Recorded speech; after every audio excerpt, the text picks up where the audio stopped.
I have on the phone with me Connie Chapman. Connie is a life coach, motivational speaker and writer, and she also has her own radio show called Awaken Radio. Today, Connie is going to talk to me about intuition. Hello, Connie.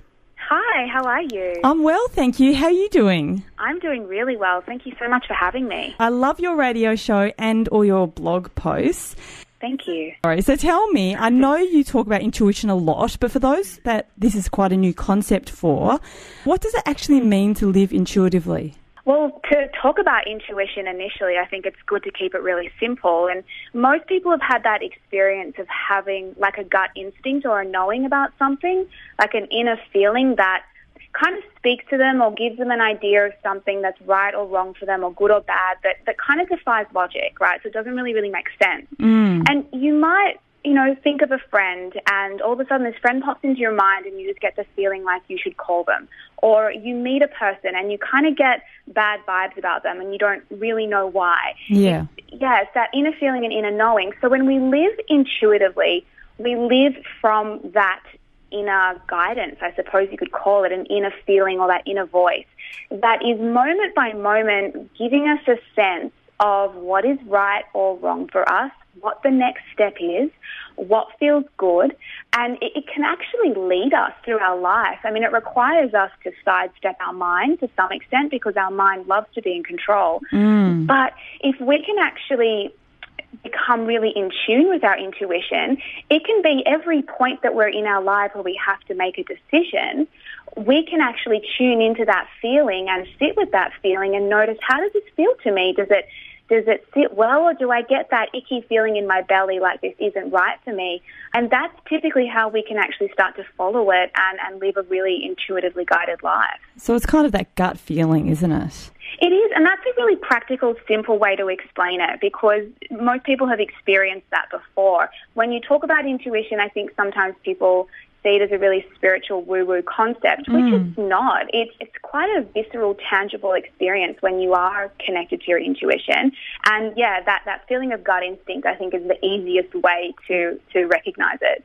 I think some of us, in hindsight, will go, oh, I knew that. And it's not until later that they realise they had a gut feeling about it. Or sometimes we think we know it, but we're a little bit scared to act on it. So how can we feel confident in our intuition? You're exactly right with what you're saying because we will look back on hindsight and say, oh, I had a feeling or a sense about that. But you're right, we completely dismiss it because it very often doesn't make any sense. So I think the first thing we need to do is actually start acknowledging those little feelings when they crop up. So rather than sort of reflecting on it later, actually notice it and say, hey, I think this is my intuition speaking to me, I think this is giving me a little bit of hit of guidance about something, and let me just tune in and listen to this and start to become aware. How does this feel, when this feeling arises in me? What is it typically? Do I get a little flutter in my heart? Do I get a little knot in my stomach? Do I even get a little image or a flash of a voice or something coming in? And to begin to acknowledge that and recognize that.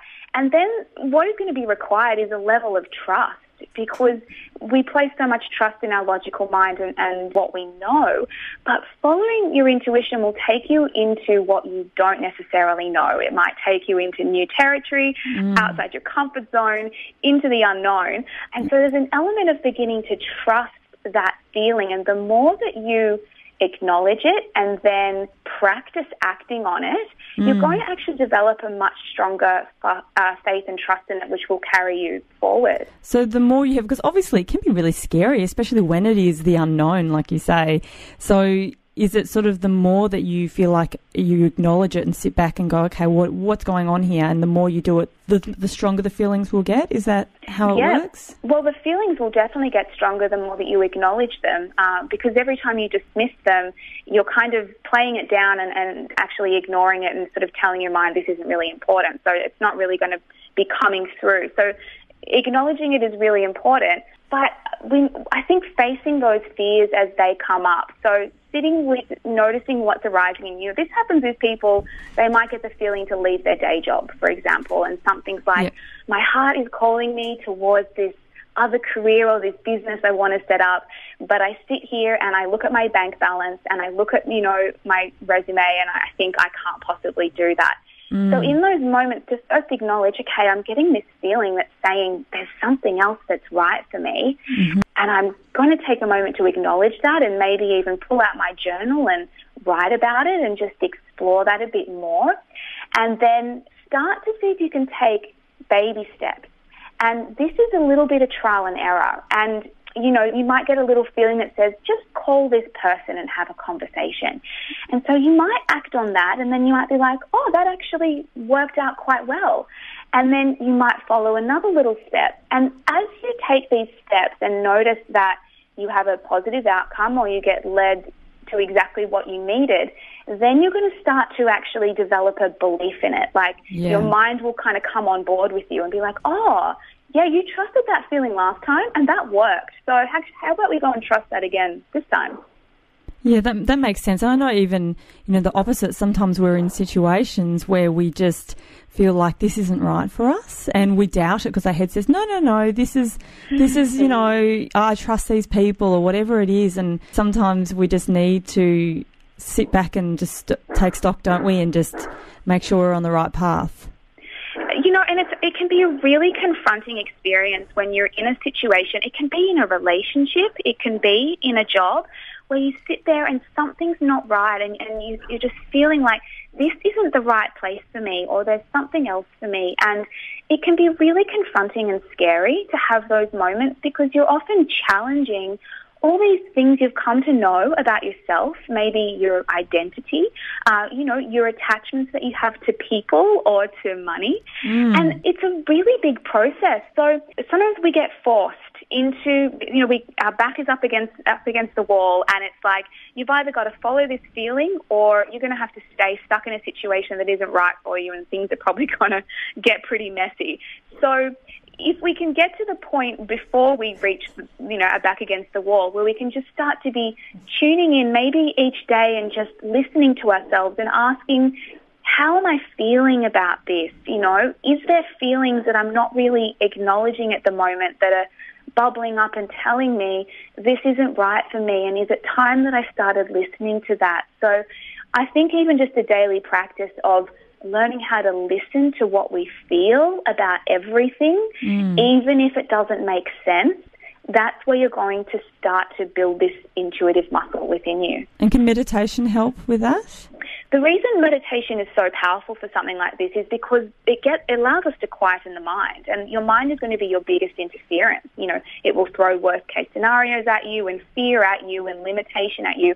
When we go into a meditative state, not only do we get to calm those crazy thoughts that are in our monkey mind, but we actually start to drop into a deeper connection with our intuition. So as our attention comes into our body and, we connect with our breath and we feel a little bit more and everything slows down, we get a greater chance to create a bit of inner space. And we need that little bit of space within us for our intuitive voice and feelings to be able to be heard. They're often a little bit quieter. So even a practice of sitting in meditation or even just with the lights dimmed and some candles, with your journal and just taking some time to calm down and breathe and just feel what you're feeling, move through that, but get really honest with yourself and have the courage to listen to what that inner voice is telling you. Yeah, no, I think there's some really good advice there because I think so often most people go through life listening to other people and doing what's expected of them and not necessarily following what in their hearts they should be doing. So I think if there's some ways that people like yourself come up with that they can start getting more in tune with themselves and what their path is supposed to be, then I think that's, amazing. And I think even starting with something as simple as what brings you joy and what makes you come alive. When people sort of reach this point where they're like, I know where I am isn't right and I know there's something else, but I don't know what it is. Even can you just write out a list of all the things that you love, and they don't have to be related to a career, but things that bring you joy and make you feel inspired and excited, because even those feelings bring you into deeper connection with your heart and with your truth. So even starting with following your bliss, following your joy, following what you love, they're going to be the little steps that will open up doorways for you to hear the bigger guidance around maybe what you're here to do in the world, or whether you should leave your marriage, or whatever else is going on. No, I think you've got some amazing tips for people out there to think about. Thank you so much for chatting with us today. If people want to listen to you on Awaken Radio or know more about your online workshops, where can they find more information about you? ConnieChapman.com.